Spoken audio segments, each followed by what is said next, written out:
Hello everyone, welcome to the session. In this session, we are solving intermediate tests from quantitative aptitude section for CAT 2025. If you are looking for coaching for CAT 25, if you are looking for one-to-one classes, you can get in touch with the links that are in the description as well as the one that is popping in your screen right now. Okay, now there will be mixed bag questions from all the areas of quantitative aptitude. So this is not one particular area like numbers or arithmetic or algebra. We have taken questions from all the areas of quantitative aptitude so that your overall test taking should be targeted. These questions are not difficult.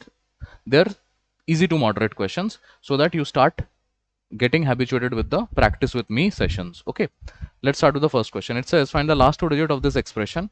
In this expression we have 3 raised to the power of 3248. Whatever the expression is, I am just interested with the last two digits. Okay, so the last two digits of the expression, the last two digit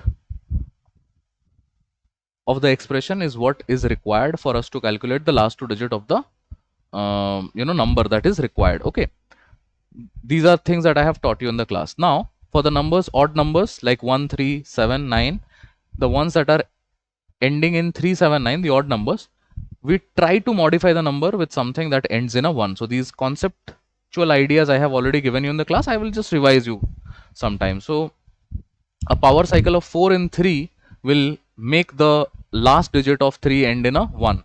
So if I raise 3 to the 4 and whole raised to the power of 12, this will probably give me a number that ends in 1 for the bracketed part. So this is 81 raised to the power of 12. Now this is very easy. Any number that ends in a 1, we know very simply how to write the last two digit of it. The last digit will always be 1 and the second last digit will be the multiplication of the last digit of the exponent with the first digit, second last digit of the base, that is 6, 8 to the 16. So 61 is the answer to this question. Let's go to the next one. In this question we are told that there are two towers, PQ, RS. PQ is 90, RS is from the top of RS, the elevation to the top of PQ 60, angle of depression to the foot of PQ is 45, find the height of RS. Interesting question. Let's try to understand what this is. So I have a tower called PQ. This is 90 meters in length. There is another tower, something like this, which is called RS. Okay, now assume that obviously this is 90 degree. Okay, now the angle of elevation to the top of PQ is 60 degree, that is given, and the depression to the foot of that tower, is 45 degree.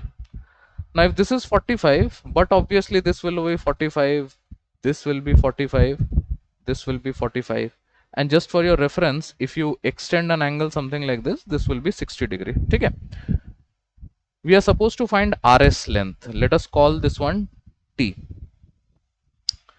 Suppose RS is X units, then TQ will invariably be T because perpendicular heights. Now one thing you need to understand is that by the very virtue of this 60 and this 90, this angle becomes a 30 degree. Okay, so this is 30, this is 90. So 30, 60, 90 triangle, recall 30, 60, 90, 1 root over 3 and 2. These are the side ratios, the length of the ratios of the 30, 60, 90 special triangle. So if 60 के opposite is root 3, 30 के opposite is 1, but 60 के opposite, you can see it over there, 60 के opposite is 90 minus x, because the entire length is 90. This much I am assuming as x, so this much will be 90 minus x. Hope that makes sense.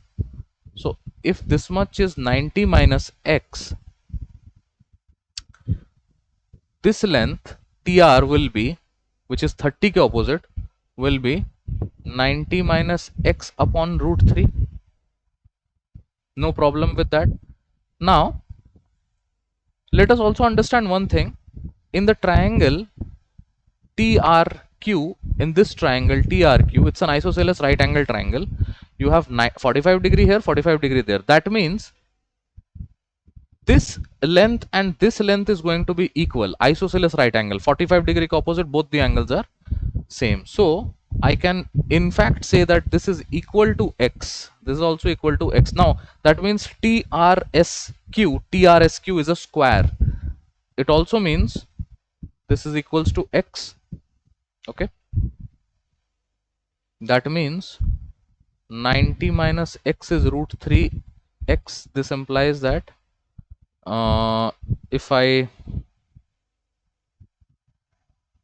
try to do this, let's not try to do this mentally, let's do it like that only. If I take x common, that is root 3 plus 1, so 90 upon root 3 plus 1 is equals to x. Okay, now do I have any options like that? No, we need to rationalize it. So it is going to be 90 upon root 3 plus 1 into root 3 minus 1 root 3 minus 1. That is going to be 90 into root 3 minus 1, a square minus b square. The last part is a square minus b square. That is going to be 3 minus 1, that is 2. This is 45 into root 3 minus 1. Option number B is my answer. Okay, let's go to the next one. This is a question taken directly from the sectional test. So you have a bit of a demarcation over there, but that's okay. It will not bother us that much.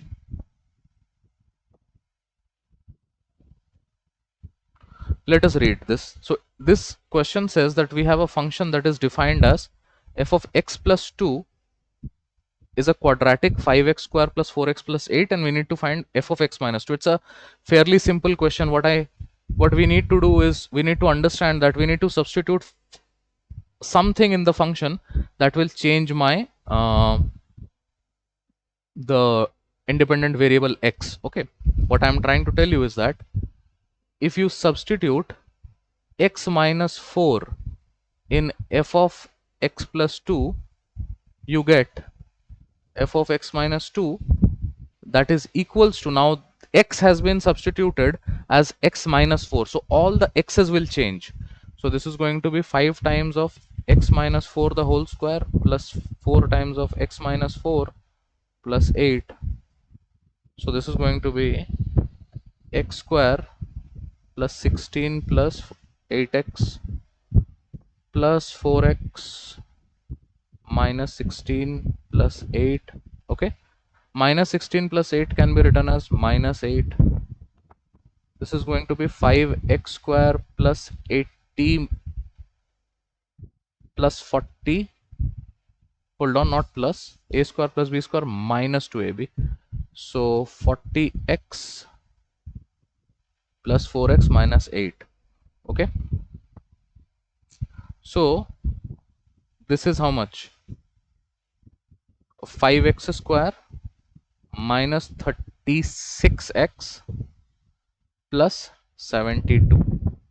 F of x minus 2 is equal to this one, and that is option number C. Let us go to the next one.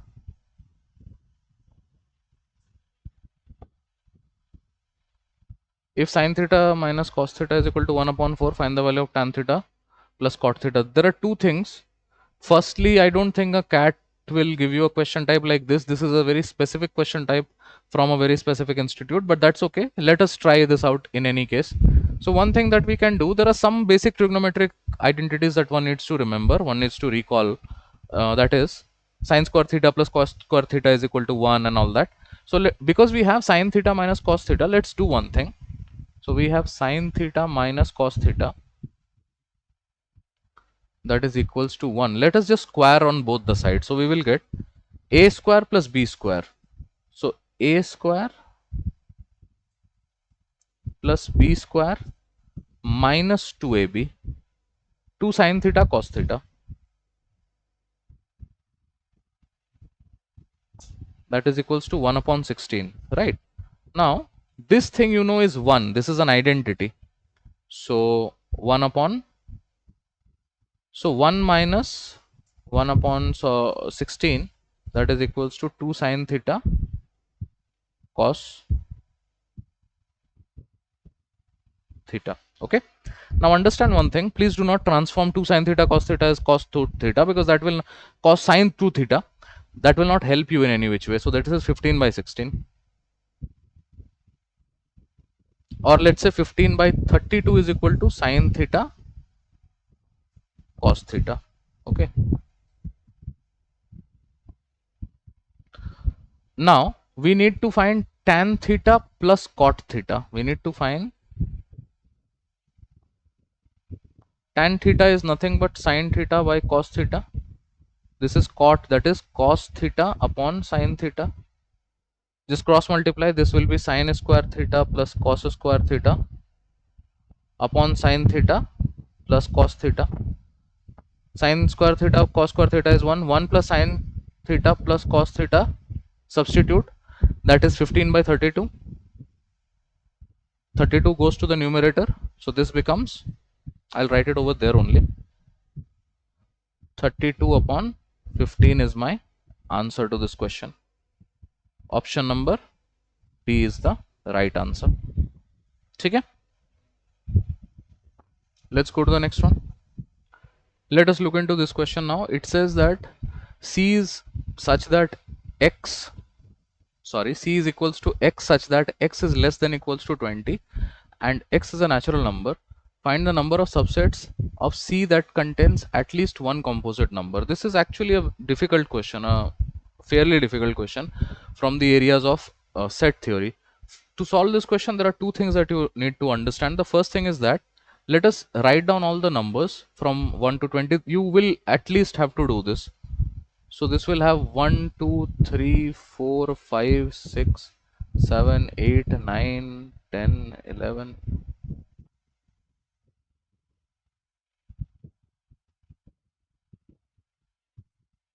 Why am I doing this thing? For a simple reason, because you will have to have the patience to get them down. Now just write down all the prime numbers. So prime, prime,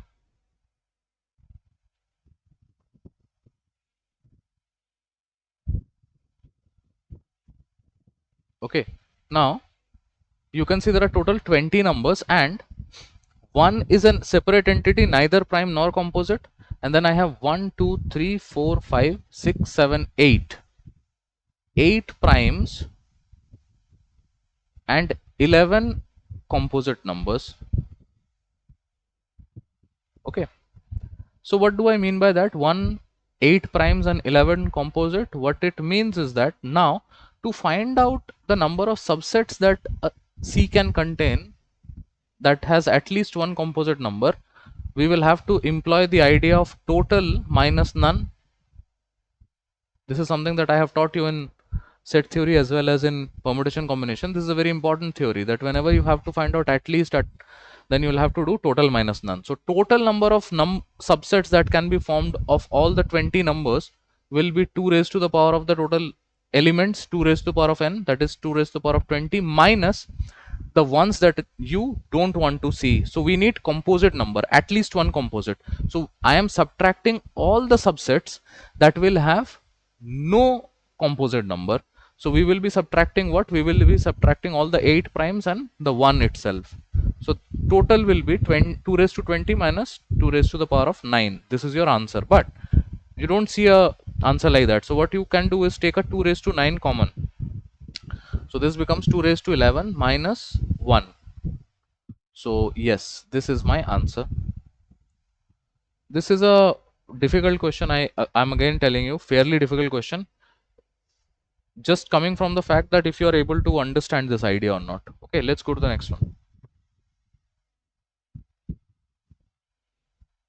I'm leaving this question because this is actually not the kind of a question that you will ever be tested in a CAT, because we are talking about this is greatest integer function of some squared numbers. Okay, probably you can try this out on your own. You have to know what a greatest integer function is, but I'm leaving this question. Okay, This is a fairly interesting question. Says x and y are positive integers, and you have the solution also because this is again straight up taken from the sectional test.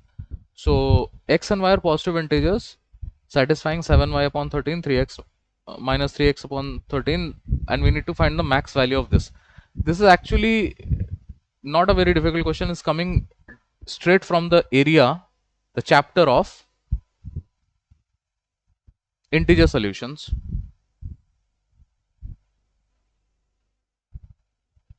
I have taught you this idea also. Now 7y minus 3x is equals to 13. Taking 13 common, sending it to the RHS. Okay. Now we just need to find out all the possible values of y and x. Now remember this thing. This is an increasing line. Y is equal to plus mx plus c. Plus m indicates an increasing line. So x increases, y increases. Let's do one thing. Let us try to find out one of the solution pair of x and y through the hit and trial method. So the first number that I will be getting is definitely not 0, not 1, because not 2 also. X equal to 2 also does not work. 3 will be, no, not 22. 4 will be 12. 20, no, 5 will be 15.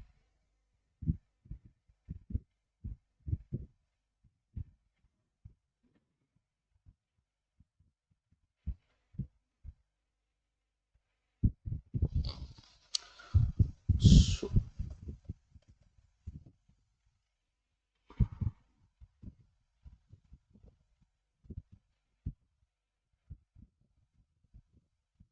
yeah, x equals to 5 it will satisfy actually. So at x equals to 5, you can see this becomes a 15. 15 goes to that side, becomes a 28.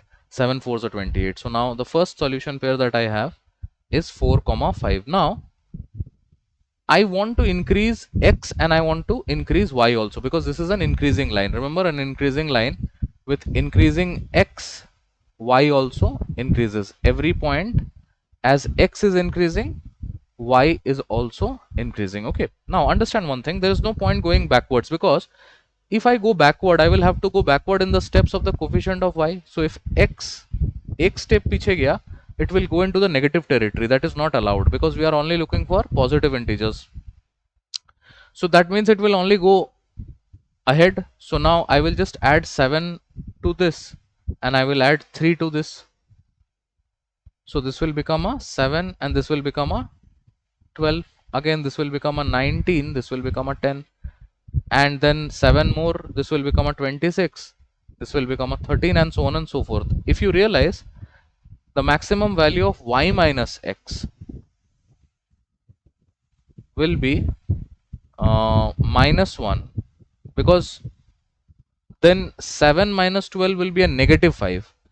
Negative 5 is less than minus 1, so that is not maximum value, that will be less value, right? So minus 1 will have to be my maximum value that I will get. So this is my answer. A decent question, doable question. Okay, now this is an interesting question which asks you that a sheet of paper which is 448 centimeter square is required to cover the inner faces of a cube. Now in this question, there are a couple of things that I want you to understand. That first of all, try to understand what do I mean by, what is it that I mean by a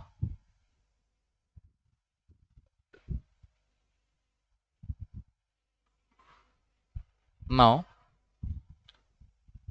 just understand this as the box. Okay, this as the box.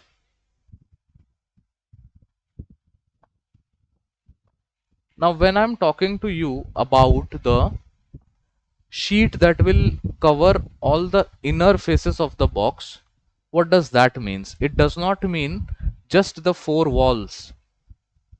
Inner faces of the box will also entail the base and the top. So this was a difficult question in that sense. If you couldn't understand this, that cover all the inner faces, you could have left this question also, but this is a, I mean, since we are discussing it, I'm telling you the idea behind it. Now, if you have any problem visualizing this thing, visualize yourself sitting in this room and all the four corners of the room that you are in.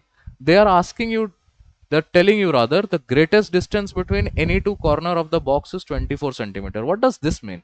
This means if there is a corner there and there is a corner there, so from here to there, that is the greatest distance between the two corners.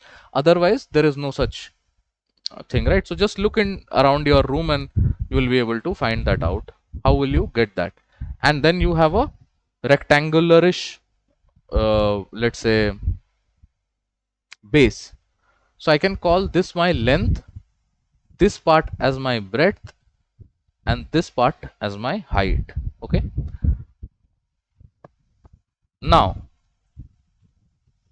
from one part to the other, basically what I'm asking you to understand is that for L and B, you will have to go like this.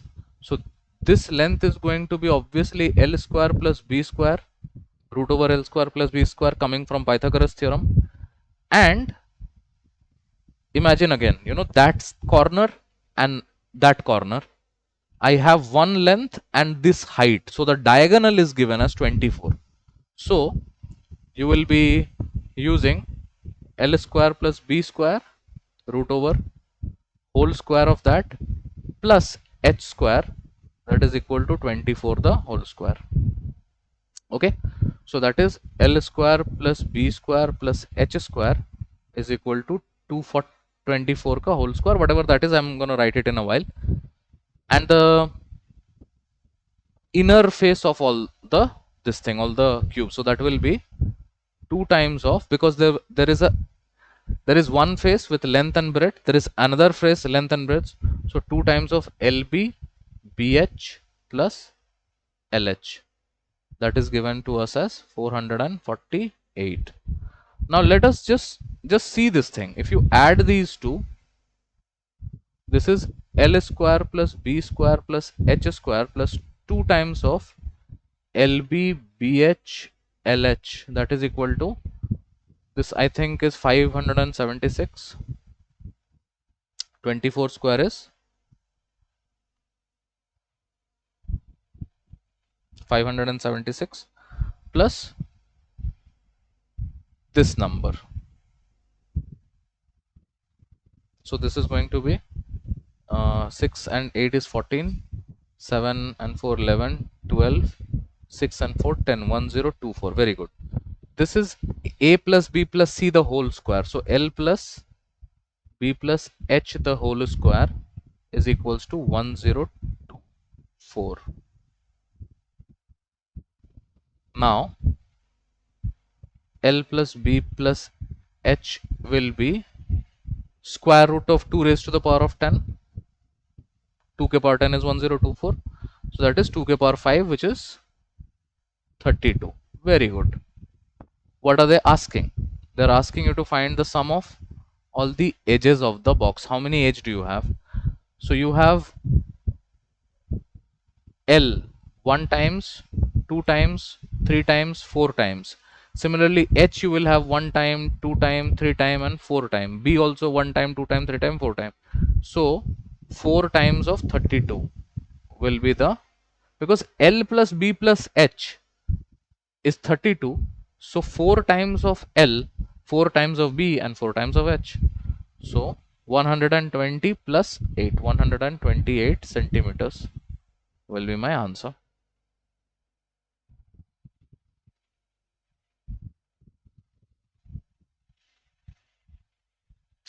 Let's look into this question. A good question on simple interest, compound interest. We have an amount when invested at simple interest at the rate of 10% per annum becomes 28,000 in 4 years. If the same amount is invested for the same period at 10% per annum, interest being compounded annually, it becomes, basically they're asking you to find the amount of the simple, so basically principal, right? Let us understand one thing. For simple interest, you definitely remember the formula PRT by 100, but this is a simple interest. We are also talking about the amount, right? So we are talking about the amount. You need a bit of calculator also in this if you are a little slow with your calculation. So amount is PRT. So if I take P common, this becomes 1 plus RT upon 100. So P into 1 plus rate is how much? 10%, 4 years. That is equals to 28,000. This implies that this cuts, that is kitna ho gaya? This is 14 1 upon, sorry, 14 by 10, 28,000. 14 twos are 28. No, no, hold on. Yeah, twos are 28. So 2000 and a 0. So P becomes 20,000. Let's write it for simplicity 20K. They're asking you to find out what will be the amount when it is compounded for 4 years. Effectively, they're asking amount at CI will be 20. I'm reducing the zeros into 1.1. Rate of interest is same. Yeah, 10% per annum, same period. Yeah, so 1.1 raised to the power of 4. Now for this you can use your calculator, and if I'm not mistaken, the answer will come out as 29282.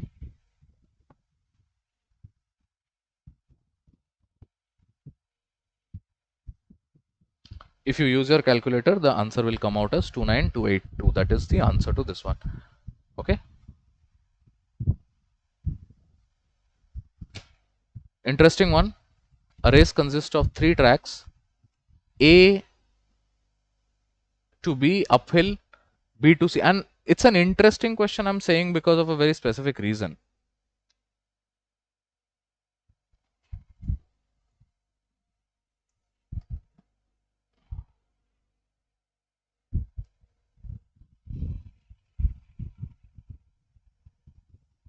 Okay, let's keep it at this. We have solved a good number of questions. The next couple of questions we solve in the next session. Thank you.